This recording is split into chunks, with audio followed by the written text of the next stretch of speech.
इस वक्त मैं हूँ जनपद जौनपुर की मंगीस के घर पे। जिस प्रकार से मंगीस यादव के साथ वारदात हुई सुल्तानपुर उत्कांड में, क्या मंगीस उसमें दोषी हो सकता है या नहीं भी हो सकता, क्योंकि जिस प्रकार से घर वाले बता रहे हैं कि मंगीस को मंडे के दिन यानी सोमवार के दिन रात्रि को 2 बजे लेके गए और एसटीएफ वाले ये बोले कि मैं इनसे पूछताछ करने के लिए जा रहा हूँ सुल्तानपुर उत्कांड के लिए, लेकिन उसके 5 तारीख को मॉर्निंग में मंगेश का इनकाउंटर कर दिया जाता है। वही साथी उनके सचिन और पुष्पेंद्र को पैरों में गोली मार के छोड़ दिया जाता है। हाफ इनकाउंटर किया जाता है, लेकिन मंगेश का फुल इनकाउंटर कर देते हैं। अभी मेरे साथ फ्रेम में समाजवादी के नेता ऋषि यादव जी है। आइए बात करते क्या जिस प्रकार से मंगेश यादव को जाति दे के इनकाउंटर किया गया या किसी और अपराधी पाया गया, इस सब सिलसिले में क्या लगता है जिस प्रकार से मंगेश के साथ वारदात की एसटीएफ टीम, पुलिस प्रशासन, उत्तर प्रदेश सरकार, इस पर आपकी क्या प्रतिक्रिया? यह बहुत ही निंदनीय घटना है। आप लोग इनके परिवार में देख ही रहे हैं, पूरी तरह से फर्जी इनकाउंटर किया गया है और परिवार बहुत गरीब परिवार है, बहुत दुखी परिवार है। वो अपने माँ बाप के इकलौती संतान थे, उनकी एक बहन है और एक अकेले लड़के थे वो, और कहीं ना कहीं उनके बाद उनका पूरा घर उजड़ गया है। क्या लगता है जैसे मंगेश का कुछ तो सुल्तानपुर के लूटकांड में संलिप्तता तो पाई होगी? देखिए, ये जो आज की मौजूदा जो सरकार है ना, ये तो आप देख ही रहे हैं कि इस तरह से क्या कर रही है। जो उनके मुकदमे लगे हैं कैसे कैसे करके, आजकल कितने फर्जी मुकदमे किसी के ऊपर ठोक दिए जा रहे हैं।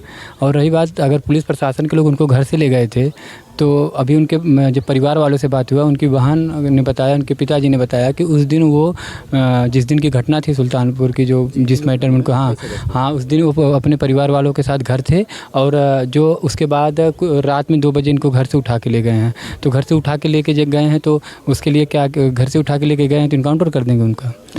मैं बात करूं जिस सुल्तानपुर में लूटकांड जो मंगेश की कुछ तो उसमें होगी कनेक्शन, इसलिए मंगेश को डायरेक्ट आए जो उनको पकड़े।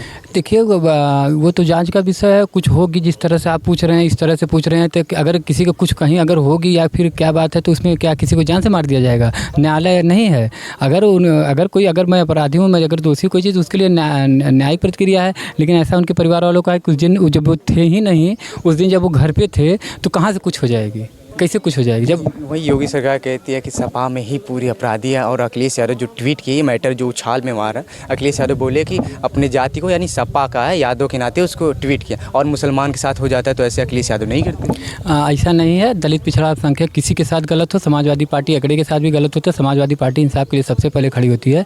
जात की बात नहीं, लेकिन जात देख के यह सरकार जो इनकाउंटर करे, इस बात का दुख है। आप उसी में कई लोग और लोग थे, उन लोगों को क्या पैर में गोली मार के वो करिए, जो बड़े बड़े लोग थे, जो बेचारा कुछ जिसमें उनको मुजरिम जो जिनसे कोई मतलब नहीं था, उसको जिसको गिरफ्तार किए हैं उसको पैर में गोली मार के वो कर रहे हैं, और जिसको घर से उठा के ले गए और उसको आप देख ही रहे हैं कि उसका इनकाउंटर दिखा रहे हैं। पुलिस प्रशासन ये भी कहती है कि मंगेश अपराधी था, इसलिए उसके साथ ऐसा वारदात हुआ। देखिए, पुलिस प्रशासन या कोई उसको किसी को सिद्ध नहीं कर सकता कि आपके ऊपर क्या है। उसके लिए न्यायालय बना है।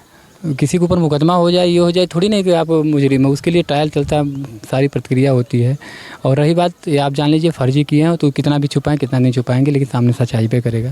क्या लगता है आगे क्या होगा? आगे न्याय मिलेगा इस परिवार को। इस परिवार के साथ पूरी समाजवादी पार्टी के नेतृत्व साथ है, न्याय मिलेगा इस परिवार। जिसने मंगेश का इनकाउंटर किया एसटीएफ डिप्टी शाही जी, उनकी पत्नी बीजेपी में गोरखपुर के महिला विभाग की कुछ है। तो इसमें क्या लगता है, कहीं ऐसा हुआ या अपना वो फर्ज निभाएं? नहीं, देखिए, ये कहीं ना कहीं ये इंडिकेट टारगेट करके एकदम एक तैयार करके एक माहौल बना के किया गया है, और उसमें कहीं ना कहीं सरकार के मतलब एक टारगेट करके किया गया कि समाज के लोगों को बहुत बहुत निंदनीय है। मुख्य आरोपी जो विपिन सिंह था, उसे सिलेंडर कर दिया रायबरेली में, उस पर अभी क्या?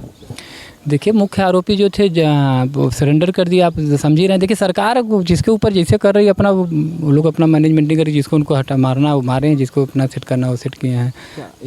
आप तो सोच लीजिए, जिसके जो 1 करोड़ जिसके ऊपर मतलब चोरी का मुकदमा लगा, उसके मकान घर देखें आप, उसकी मढ़ा देखें, इसके घर परिवार की स्थिति देखें, उसके पास जिसके पास घर की खुद की बाइक ना हो। वो आप भी चाहते हैं सीबीआई जाँच हो इसका? ज़रूर चाहते हैं, सब लोग चाहते हैं इसकी जांच हो, न्यायिक जांच हो, सीबीआई जांच, जो भी हो, सब सारी जांचें हो।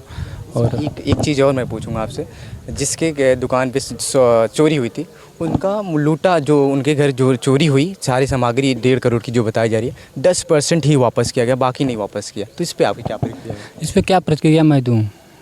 जब सही चीज़ को पकड़ेंगे नहीं, फर्जी लोगों को मारेंगे, जब सारी चीज़ें करेंगे, तो उसमें मैं क्या प्रतिक्रिया दूँ? वो तो प्रतिक्रिया प्रशासन को देना चाहिए ना। ये चीज़ प्रशासन वाले को देना चाहिए प्रतिक्रिया को। चलिए, हमारे साथ खास चीज़ बात करने के लिए ऋषि यादव जी जनपद जौनपुर के थे।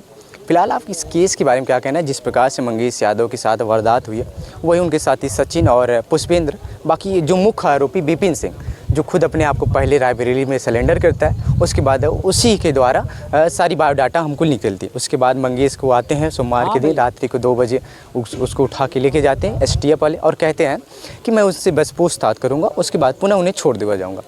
आपकी इस पर क्या प्रक्रिया, कमेंट बॉक्स में जरूर बताइएगा। मैं आपका सनी, धन्यवाद।